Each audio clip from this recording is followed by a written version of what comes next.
that became known as the Beatles, a name their captives gave to them because of their British accents. The defendants are charged with terrorism offenses related to hostage-taking and killing of 4 Americans, as well as citizens of Great Britain and Japan. For over a year, Kotay and al-Sheikh were held in Iraq by the U.S. military under the law of armed conflict. I'm pleased to confirm that they are now in FBI custody and will soon appear in federal court in the Eastern District of Virginia. Today is a good day, but it is also a solemn one. Today, we remember the 4 innocent Americans whose lives were taken by ISIS. James Wright Foley, Stephen Joel Sutloff, Peter Edward Kasich, and Kayla Jean Mueller.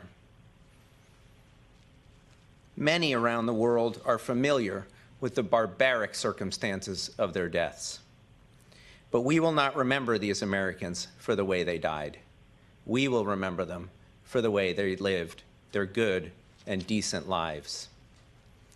James Foley was a print and video journalist who was covering the civil war in Syria. He had previously served as a conflict zone correspondent in Iraq and then in Libya. James was a former elementary school teacher. Stephen Sotloff was a journalist who covered the Middle East and was in Syria reporting on the refugee crisis. According to a longtime friend, he was drawn to the region to, quote, give a voice to the people who didn't have one, close quote. Stephen was the grandson of Holocaust survivors who inspired him to be that voice. Peter Kasich was in Syria working for a humanitarian organization that he founded to deliver food and medical aid to the refugees. He had previously served as an elite airborne ranger in the U.S. Army, which included service in Iraq. Kayla Mueller was a humanitarian aid worker and human rights activist who, inspired by her faith, devoted much of her young life to serving those in need both at home and abroad. As President Trump shared during his 2020 State of the Union address, the American warriors who conducted the military operation that resulted in the death of ISIS leader Abu Bakr al-Baghdadi were so inspired by Kayla that they named the mission Task Force 814, a reference to August 14th, Kayla's birthday. Today's announcement is the result of many years of hard work in the pursuit of justice for these Americans. We have been inspired by their memories and moved by the determination and grit of their families. Families which will never rest until justice is done. To them, I say this, neither will we. Although we cannot bring back your children, we will do all that we can, obtain justice for them, for you, and for all Americans. As for Kotay and al-Sheikh, like many other terrorists before them, they have underestimated the American resolve to obtain justice for our fellow citizens who are harmed or killed by terrorists anywhere in the world. These men will now be brought before a United States court to face justice for the depraved acts alleged against them in the indictment. As for their ringleader, Mohammed Emwazi, infamously known as Jihadi John, he faced a different kind of American resolve, the mighty reach of our military, which successfully targeted him in an airstrike several years ago. My message to other terrorists is this: if you harm an American, you will face the same fate as these men. You will face American arms in the battlefield. And if you survive that, you will face American justice in an American courtroom and the prospect of many years in an American prison. Either way, you will never live in peace. You will be pursued to the ends of the earth. No matter how long it takes, we will never forget. We will never quit. To the American people, today's announcement is a reminder of the threat that we continue to face from radical Islamic terrorism. These terrorists despise the freedoms and the way of life we cherish and are hell-bent on imposing their ideologies on a world that continues to reject them. Although our nation faces a variety of national security threats from many quarters, We will not relent in our efforts to protect America and her citizens from the threat posed by terrorists. Today's announcement would not have been possible without the relentless effort of countless dedicated prosecutors, agents, and analysts who are the bedrock of the Department of Justice. I want to thank the prosecutors from the U.S. Attorney's Office of the Eastern District of Virginia, from my own National Security Division, and all of the many FBI agents and analysts who have worked tirelessly on this case. I also want to thank the Office of International Affairs and the United States Attorney's Office for the Southern District of New York, both of which assisted with important aspects of this investigation. The Attorney General wanted me to convey that the support of the United Kingdom's Home Secretaries, Sajid Javid and Priti Patel, was critical to moving this investigation and prosecution forward, and he extends his sincerest gratitude for their unwavering commitment to the pursuit of justice in this case. We also want to thank all of our international partners who have come forward thus far with evidence, and I would encourage any others with evidence to come forward as well. We understand that the justice we seek in this case will extend to many people in numerous other countries around the world, and we humbly and enthusiastically accept that responsibility. We all have our part to do our part in confronting and defeating ISIS. Just last week, the Department announced our significant successes in repatriating and prosecuting a number of U.S. citizens who went to Syria to join and support ISIS and were detained by the Syrian Democratic Forces. The United States has been a leader in taking responsibility for its citizens who left to join ISIS. And as the case we are announcing today highlights, when we have the evidence to do so, we will also take responsibility for prosecuting those non-U.S. citizens who have injured or killed Americans anywhere in the world. If you have American blood in your veins or you have American blood on your hands, you will face American justice. This department has successfully prosecuted hundreds of defendants since 9/11 for terrorism-related offenses in our federal courts, and we will continue to do so. Finally, I want to acknowledge the Departments of State and the Department of Defense. We will continue to work together with them and our other partners in the U.S. government to combat the scourge of terrorism. The step we take today is just that, a step. But it is a big step, and I can assure you that the women and men of the Department of Justice will not stop until justice is won. Thank you. Director Wray.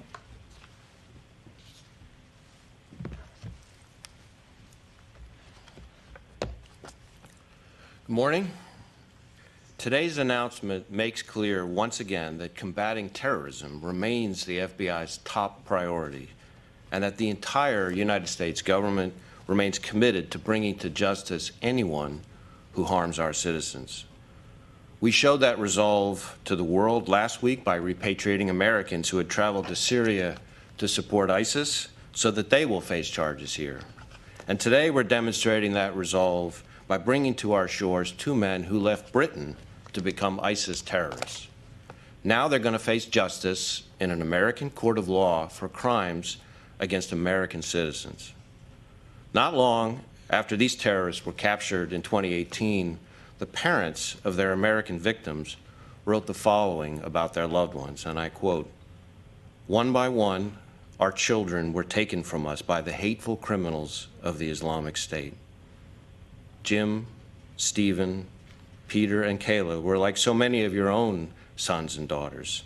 They were four unique, passionate young Americans, and all risked their lives pursuing a greater good. The families of those victims have suffered the painful loss of their loved ones at the hands of brutal killers. And while their pain may never fully subside, today, with the announcement of this indictment, we're beginning to bring them the justice they deserve. But we owe these families more than justice. We owe them our gratitude. And I say that because their advocacy for their loved ones has led to positive changes in how our government supports and partners with victims' families. One of those changes was the creation a few years ago of the Hostage Recovery Fusion Cell. This multi-agency team based at FBI headquarters, represents our government's unified approach to recovering American hostages abroad. Its single focus is to bring these hostages home safely and partner with their families in the recovery effort. A key part of that fusion cell is the Family Engagement Team. That team not only coordinates support to family members of hostages during times of agony and uncertainty, it also supports hostages and families once the crisis is over.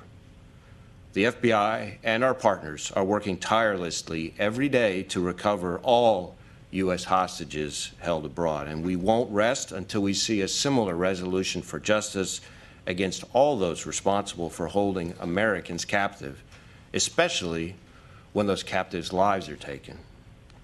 Today, I want to also thank the men and women of the FBI and our domestic and international partners for their unflagging efforts to investigate, charge, and ultimately hold these two men responsible for their crimes. Over the course of this investigation and many others like it, these dedicated professionals put themselves at risk, conducting interviews and collecting evidence to build the cases that ultimately led us to where we are today, with these two men facing justice in the United States. Like Assistant Attorney General Demers, and based on conversations I've had on a number of occasions, including on the phone just this morning with the Attorney General, I know the Attorney General joins us in particularly thanking our British counterparts and our international partners in working with the United States to bring charges in our criminal justice system. We mourn not only our American victims, but also the British victims, David Haynes and Alan Henning, and victims of all nations who suffered unimaginable cruelty at the hands of ISIS. Let there be no doubt, the FBI, the U.S. government, and our partners remain vigilant in the fight against terrorism, including the threat from ISIS. Today, ISIS is still trying to radicalize people here in the United States and elsewhere through online propaganda and their global network of supporters. Their goal is to motivate people to launch attacks against Western targets wherever they are, using any means available. But as today's announcement shows, the FBI and our partners, both here and overseas, will continue to relentlessly pursue these terrorists and anyone who chooses to support terrorist organizations like ISIS, no matter where they are and no matter how long it takes. Now I'll turn things over to Zach Terwilliger, the U.S. Attorney for the Eastern District of Virginia, to provide a little bit more details about the indictment itself. Thank you, Director Wray. First, I want to thank Attorney General Barr for his steadfast leadership and support of this investigation and prosecution. Let me be very clear. This day does not happen without Attorney General Barr and his resolve and commitment to seeing that these individuals were brought to justice. As Director Wray mentioned, my name is Zach Terwilliger. I'm the United States Attorney for the Eastern District of Virginia, located just across the Potomac River in Alexandria. It's with a heavy heart that we're here today, and I wish we weren't. But if these alleged atrocities indeed happened, I'm proud to be here as a representative of the United States and our criminal justice system. As many of you are now aware, yesterday, an 8-count criminal indictment was returned in the Eastern District of Virginia that charged 2 alleged terrorists, Alexander Cote and Al-Shafi al-Sheikh, with the following felony offenses: conspiracy to commit hostage-taking resulting in death, hostage-taking resulting in death, 1 count for each of the American hostages: James Wright Foley, Kayla Jean Mueller, Stephen Joel Sotloff, and Peter Edward Kasich. Count 6, conspiracy to murder United States citizens outside of the United States. Count 7, conspiracy to provide material support to terrorists in the form of hostage-taking resulting in death and murder. Count 8, conspiracy to provide material support to a terrorist organization. If convicted, the defendants face a maximum penalty of life in prison for each count of conviction. Pursuant to well-known protections provided by our constitutional republic and its system of criminal justice, Kotay and El-Sheikh are presumed innocent unless and until proven otherwise. All that I'm about to recount now are allegations and can be found in the four corners of the 24-page indictment, which was unsealed just a moment ago. As stated in that charging document, these alleged terrorists both grew up in the United Kingdom, where they became radicalized. Their role within the ISIS terrorist organization was that of being part of a brutal hostage-taking scheme by which American, European, and Asian citizens were taken hostage from approximately 2012 to 2015.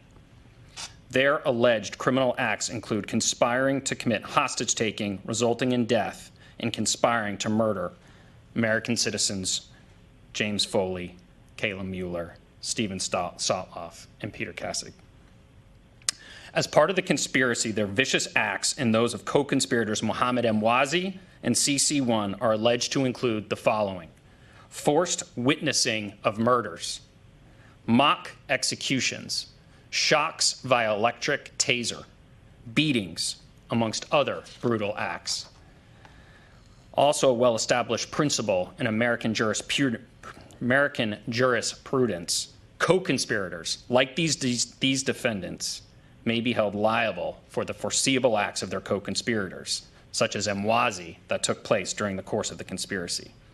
As stated in detail, Kotay, El-Sheikh, Emwazi, and CC1 facilitated hostage-taking, ransom demands, abuse, and the murder of Americans, Europeans, and Asian citizens in order to further their terrorist agenda and that of ISIS.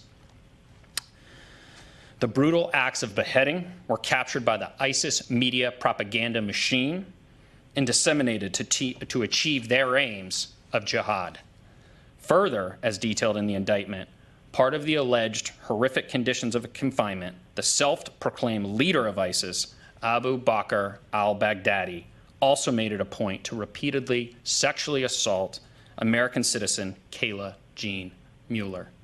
As you know, al-Baghdadi was killed on or about October 26, 2019, in a United States military operation named in honor of Kayla and her birthday, August 14th, Operation 814. For these acts, these two alleged terrorists will now face the American justice system. Later today, we expect these defendants to make their initial appearance a few miles away in Alexandria, Virginia. At that hearing, they will be informed of the charges against them. They will be provided with counsel if they cannot afford it. They will receive medical care and be housed in a sanitary facility and be provided with 3 meals a day, all coupled with the due process of law. All things denied to James, Kayla, Stephen, and Peter, and the other British and Japanese victims named in the indictment. Like Director Wray, in preparation for today, I reviewed some prose that really captured what today is all about. And I quote, "They should be brought to America to face our justice system, and that is what our children would have wanted. Give them the fair trial that makes our nation great.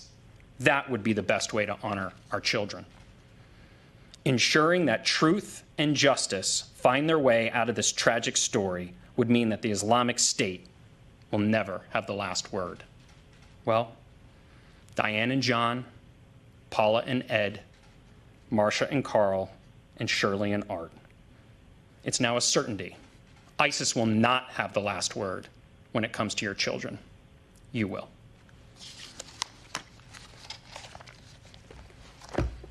Attorney General Demers.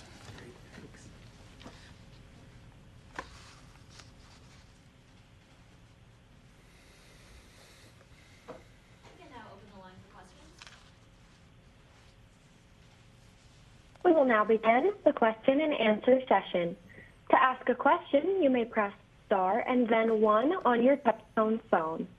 If you're using a speakerphone, please pick up your handset before pressing the keys. To withdraw your question, please press star, then 2. Please note that you will be limited to 1 question, and we do ask that you specify who your question is for. We will now pause momentarily to assemble our roster. Our first question today comes from Ryan Lucas with NPR. Hi, thank you for doing this. First question is, how important was the British evidence that the Justice Department has been, fighting for 5 years to try to get from the UK government? And would we be here today without it? And then what does this case say about the ability of the Justice Department to bring all terrorist cases to U.S. civilian courts for trial? So thanks, Ryan. I think we decided that if we were going to do this case, we were going to tell the fullest story we could of what these defendants did, and we were going to put on the strongest case possible. And with the British evidence, I think we can do that very well. As for your second question, as you know, the department has prosecuted hundreds of terrorists in federal court since 9/11. We have done so successfully. We've protected classified information when we've needed to, and we've gotten justice for many victims and many convictions. You can expect us to continue to do so.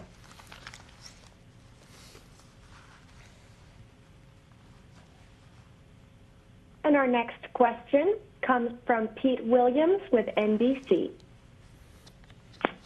Thank you. Mr. Demers, can you tell us specifically what does the indictment allege that Coté and El-Sheikh did with regard to the 4 Americans? Sure. Thanks, Pete. I think I'll turn that over to Zach on the indictment. Thank you, John. Thank you, Pete. Yes, I want to be very careful and stay to the 4 corners of the indictment. Pete, as you review that 24-page document, you will see that we have alleged a conspiracy regarding hostage-taking resulting in death. There are many allegations in that document. It's a speaking indictment, and I think what you will see is that their roles absolutely engage in the facilitation, the ransom demands, and the abuse of hostages as alleged in that indictment. And as I stated, as you know, but our viewers may not, if you have multiple individuals in a conspiracy, you are liable for the foreseeable acts of your co-conspirator. So at that point, Pete, I think I will leave it at that. Always happy to talk later on about more specifics. And our next question comes from Daniel Bates with the Daily Mail. Hi, this is from Mr. Demers. I just wanted to seek reassurance that prosecutors will not be seeking the death penalty in this case. Obviously, that was one of the conditions of the sort of British intelligence providing assistance. But can you guarantee us that there won't be a U-turn and you won't be seeking the death penalty with this case? Thank you. Well, I think the Attorney General made that very clear in his letters to the Home Secretary that he decided, on balance, that we were not going to be pursuing the death penalty in this case, and that's where we are.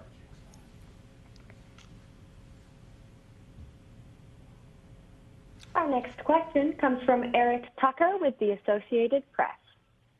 Hi, everyone. Thank you so much for doing this.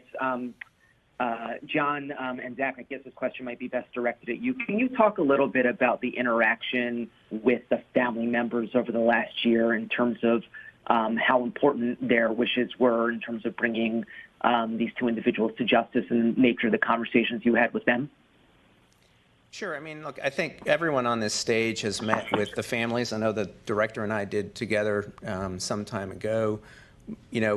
We listen very carefully to the voices of the family. We weigh their views very seriously. Ultimately, we have to make our own judgment about whether we can bring a case of this nature, but the family's views were critical to our thinking on this case. And, as the director said, and as Zach said, we're very grateful for their continued advocacy for their children and for the continued attention that they've brought to this case, for their advocacy not just in this country, but also in the UK and in other countries in helping make this the strongest case we can. Just briefly, thanks for the question, Eric. Yes. And our last question comes from Jake Gibson with Fox News. Thanks for doing the call. Thanks for taking my question. Number one, I just kind of have a two-parter. Number one, is it simply because in other cases like this, you may seek the death penalty? Is that not happening in this case simply because that was a UK demand for their cooperation, number one? And number two, was there any thought from European nations or the UK that they would like to try this case on their own because they also have victims? I mean, ultimately, why did it end up here? Thank you. So thanks for the question. The decision at first of the department was to leave open the possibility to seek the death penalty.